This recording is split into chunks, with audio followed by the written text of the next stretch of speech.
From the moment the 80s music kicks in at the start of the movie, you are immediately brought into a place that is very familiar. A place that is warm, recognizable, and welcoming. That is what Ready Player One, directed by Steven Spielberg, has got itself going as a movie. It is filled with Steven Spielberg charm that is fun for the whole family. Welcome to the review of Ready Player One, starring Tye Sheridan as Wade Watts, aka Parzival, Olivia Cooke as Samantha Cooke, aka Artemis, and Ben Mendelsohn as Nolan Sorrento, the evil CEO of IOI who seeks to take full control of the Oasis.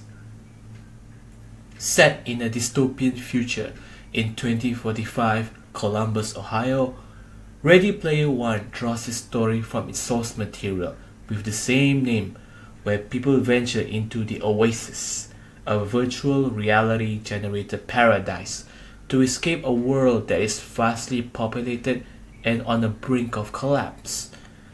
After the creator of the Oasis, James Halliday, died, he left a message saying that whoever could find his Easter egg left somewhere within the Oasis, they would inherit his fortunes.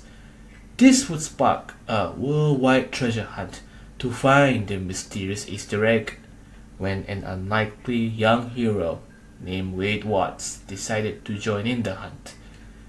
We would follow Watts on his journey of discovery throughout the mind-bending world of the Oasis that is full of danger and wonder. One of the first things that really stood out to me when I watched the movie was the colorful aesthetics and 80s charm. It draws you in with its huge amount of pop culture references and OMG moments that would strap you in for a ride full of nostalgia.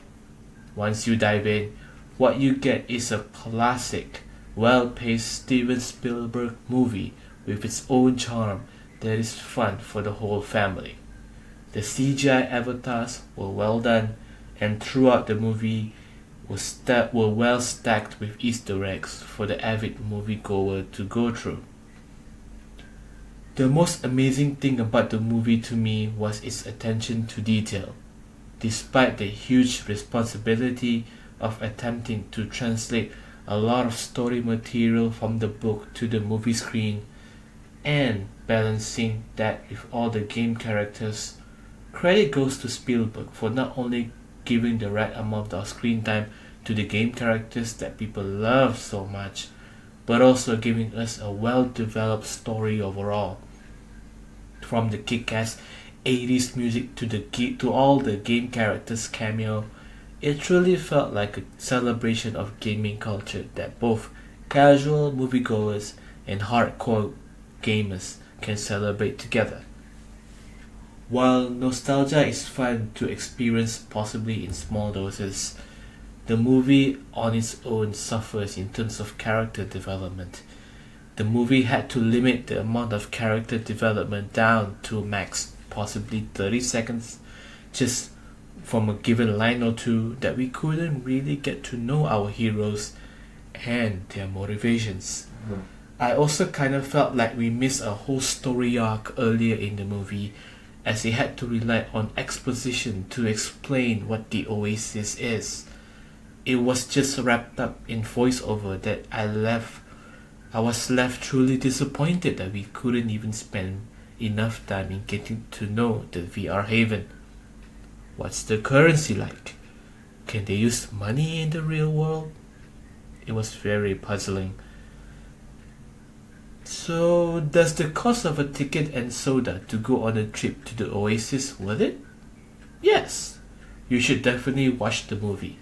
Watch it a few times in fact, for a fun, warm adventure and the Easter egg abound. It's a fun popcorn action movie that is fun for the whole family.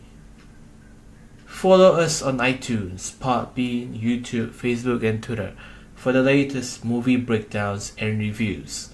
This has been Akhi.